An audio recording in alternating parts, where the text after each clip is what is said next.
This week on the show, we have Barrett Doss, who stars as Emily Henderson in the hit Netflix series Little House on the Prairie. Hello and welcome. Thank you so much for watching. This show is all about giving you insights and showcasing brands that help you to live your best life and give you confidence. As always, I want to kickstart your morning with some motivational advice to help you to feel inspired and energized to start your day. Today, I want to talk about choosing faith over worry. The reality is that most of us live in a constant state of anxiety, stressing over tomorrow, bills, or everything that could go wrong. But worry only drains our current happiness and forces us to focus on a future we don't want. The next time you find yourself trapped in that loop, replace worry with the faith that things will work out. Worry and faith actually require the exact same amount of energy. So why not use that energy to focus on the best case scenario? As Walt Disney famously said, worry is a misuse of imagination. Stay tuned. Coming up after the break. And fast forward, let's talk about your role as Emily Henderson in Netflix Little House on the Prairie. Tell us a little bit about your role and how your character helps the Ingalls settle into the village. Yeah, so Emily runs the general store, Henderson General Store in Independence, and she is one of the first people that the Ingalls encounter. So after they meet Dr. Tan, who encourages them to go to Emily's store, because of course Dr. Tan and Emily know each other, he recommends her store based on her having the best prices. And so when they show up, she is one of the first people who actually shows them kindness, welcomes them to the town. Fun fact, something that you don't see on the show is she offers Caroline something free for free when Caroline can't afford to pay for all of their goods. So in from that sense, at least, I knew myself, Crosby Fitzgerald, and the rest of the cast had the impression that Emily's a really generous person, despite the fact that they may never have encountered someone who looks like her, who acts like her before, she was really pivotal in inviting them in and making them feel welcome. Next up on the show, we have Barrett Doss, who stars as Emily Henderson in the hit Netflix series Little House on the Prairie. Barrett, thank you so much for being on the show today. How are you doing? I'm so great, Darriel. Thank you so much for having me. Thank you so much for being here. Before we get into your character on Netflix, on Little House on the Prairie, let's talk about why you got into acting. What made you want to pursue acting?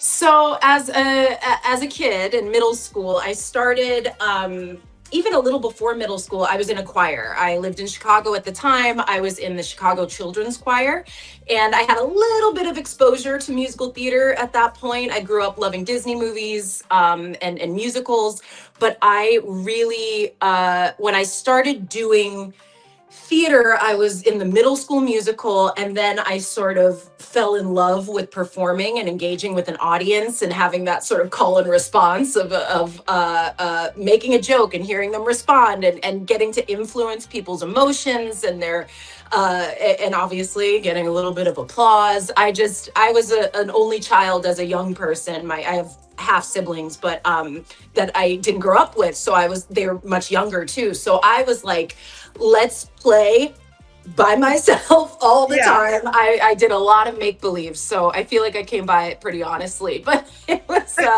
basically just the school plays. Wow, very nice. And you made your television debut on NBC's 30 Rock. So tell us about that time in your life.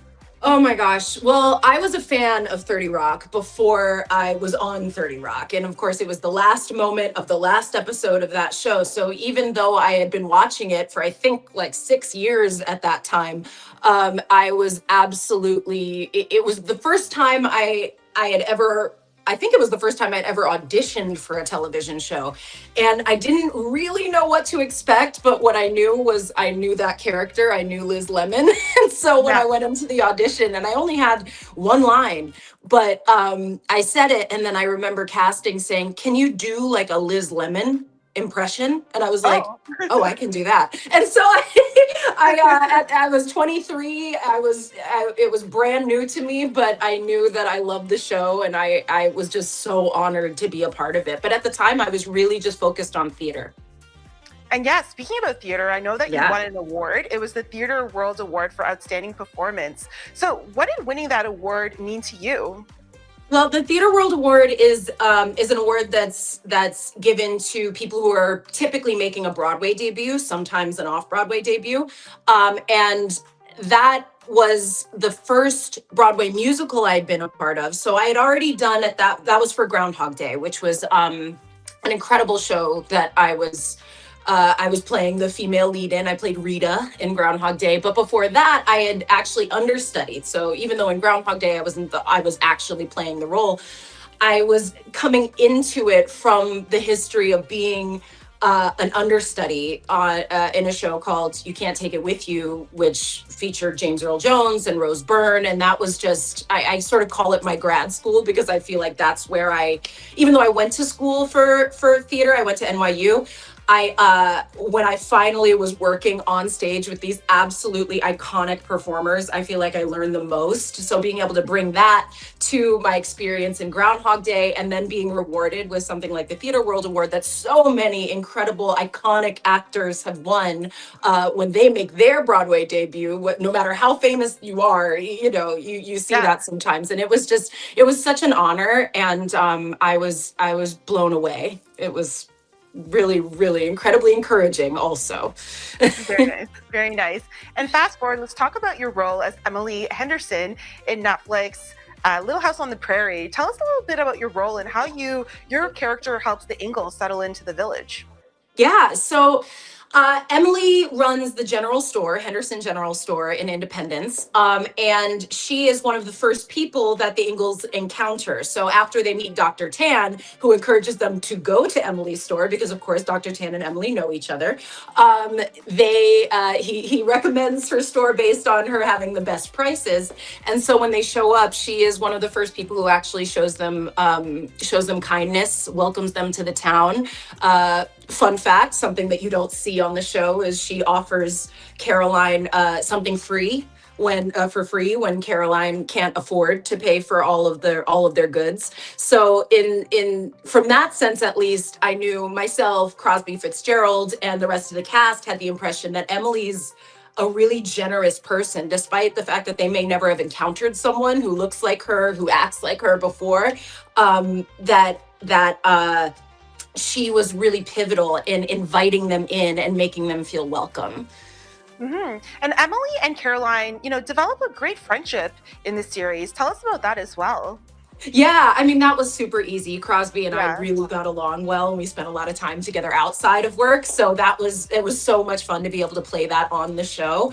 But yeah, I think Emily and Caroline developed this relationship, and one of the keys to their relationship developing comes in episode 5, when in sort of a teachable moment for Caroline, Emily is turned away from the Women's Society meeting. And I think that serves as an opportunity to really open Caroline's eyes to the reality of how other people are experiencing this town. That even though our hope, of course, is to build community and love each other, that not everybody experiences that the same way. So I think that friendship develops from a real place of truth and authenticity, that then when they have that connective moment at the end of that episode, I think they have an opportunity to share an experience together that really in the moment only Emily experiences. But when she invites Caroline in, I think that is essentially the root of a really beautiful friendship. Mm-hmm. And speaking about relationships, your character and Dr. George Tan, your relationship also progresses romantically. Yeah. Progression. Yeah. So we first see them together. That was one of the first relationships I knew about, even when I was auditioning for the show, and to the point where I auditioned with Jocko when I had my callback. So we had a chemistry read over Zoom, which is sort of counterintuitive, but it's how we do things now. But that first scene where they see each other in the store, and they have this moment of connecting over all of her weird tchotchkes and antiquities that she keeps in the store. That relationship, I think, blooms from a really authentic place of not only do they understand each other culturally in a place where there aren't a lot of Black people, but also there's like this shared intellectualism and this shared love of science and obviously medicine from his perspective. And they're both kind of like lovable nerds, you know? And I think that of course, it starts there. And then we uncover more about what their connection means, who Emily is to him and who he is to her, and how, I mean, one of my favorite moments of the show is actually the great disappointment that Emily experiences at that dinner where she essentially proposes to him. And when she finds out the truth of his relationship status, it's heartbreaking. And I think that for her, opening up her heart to somebody, especially as at that time, you know, an older single woman, you know, and someone who's essentially raising a kid who's not hers, she's a bit of a social pariah. And we see that even in that episode 5 that I was mentioning, as a single woman in this world and a businesswoman in this world. So that sense of rejection, I think, really hits her to the core.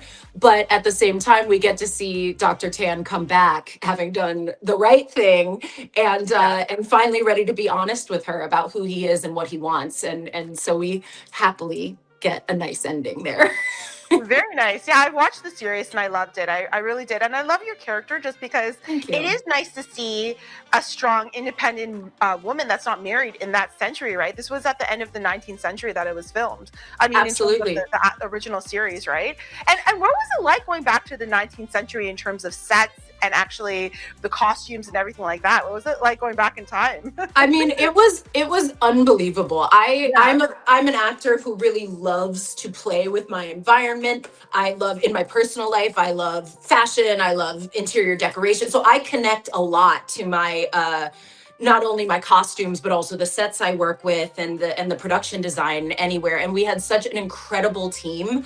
I have never worn such gorgeous costumes in my life. It was I mean, every detail was really considered.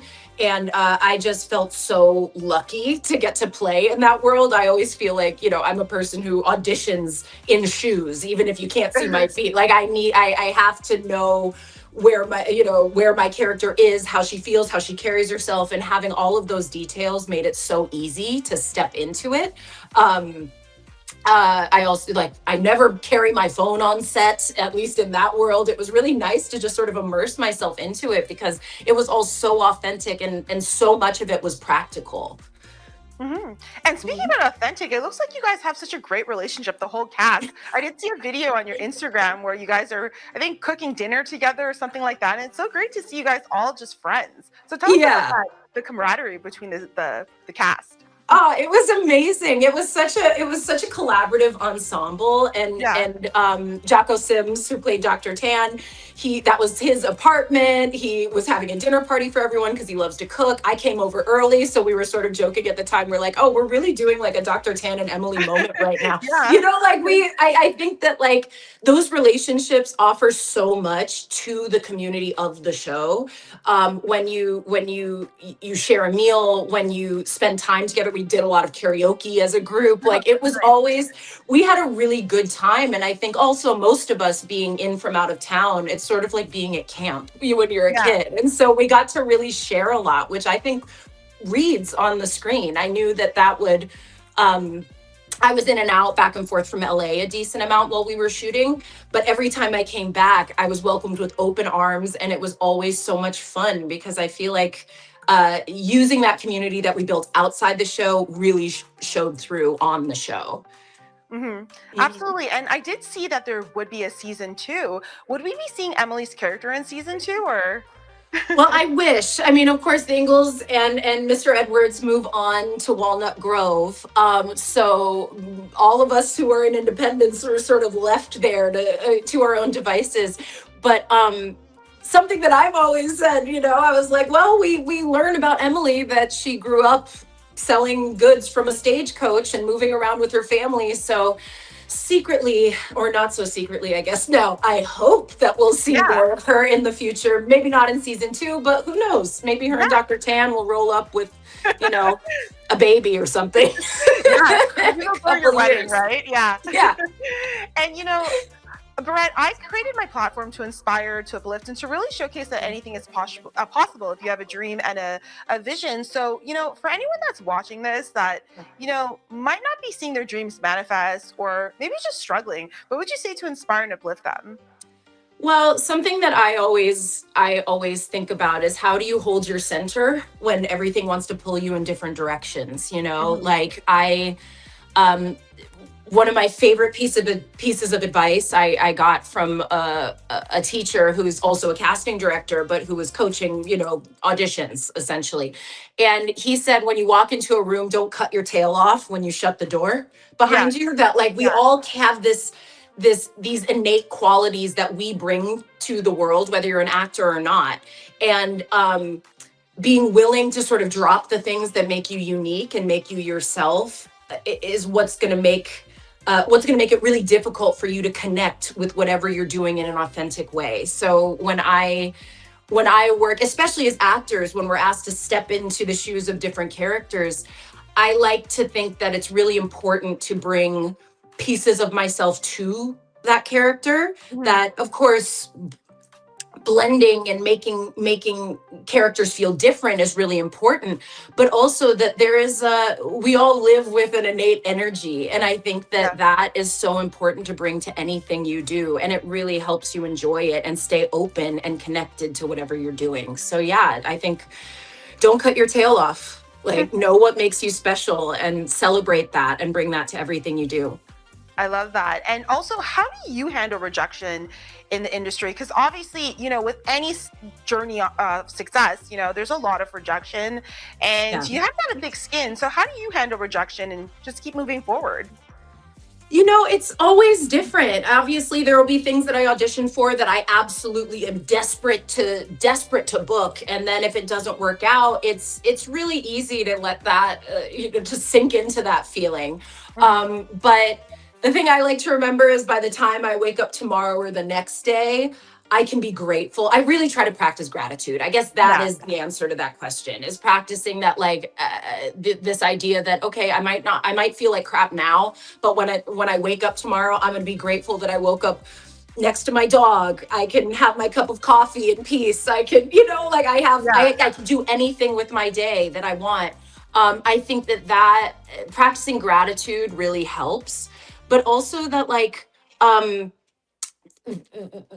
as an actor, we're asked, like I said before, to sort of step out of ourselves all the Mhm. time. Mhm. And I feel like when I am doing that, the feeling of like, this is fun. I'm going to Yeah. have fun today. I'm going to try to Mhm. do at least one thing in this audition that I can be really proud of, whether or not I book the job. That Yeah. I can at least say that, like, you know what? Maybe this isn't the right character. Maybe I'm too young. Maybe I'm too old, whatever. But that's who this character is to me. So at least I can Yeah. be proud of that performance, even if it doesn't click with whoever's casting or with the producers or whatever. So yeah, I think it's a combination of Yeah. gratitude and just looking forward to the future and having fun. I think that's great advice. Gratitude always, so often we just get caught up in all the negative stuff. And when we start looking at all the good things that are happening in our lives, we're like, wait, it's not that bad at all. Yeah, totally. And then also, I like that you said having fun, because I feel like, so much in life, we're so serious and we take things so Yeah. seriously. But the more we have fun, the more we actually manifest things, right? And we just let it Totally. go. We have fun and we're ourselves. So I like that Yeah. advice. Yeah. And Barrett, what else are you currently working on? What are your current projects? So currently I'm just auditioning, looking for the next thing, doing a little writing on my own. But also I have a couple indie films that will be coming out in the next year, I hope. I worked on something this past summer with an amazing director, writer, actress named Tess Goldwyn. And I'm just really excited about that. And it's a little bit of a departure from the sort of roles I played before. So hopefully that'll be released sometime in the next year. We just finished about a month and a half ago. So there's still a lot of work to do. But yeah, there's some cool little indie films I got coming out. And I'm just looking forward to whatever comes next professionally. Very nice. Well, we look forward to seeing more of you. Thank you so Thank much for you. being on the show today. Thank you for Congratulations having on all me. your success. Yeah. And we'll see you soon. Yeah, absolutely. Thanks so much. The Darriel Roy Show is available on Roku, Amazon Fire TV, iHeartRadio, and Apple Podcasts.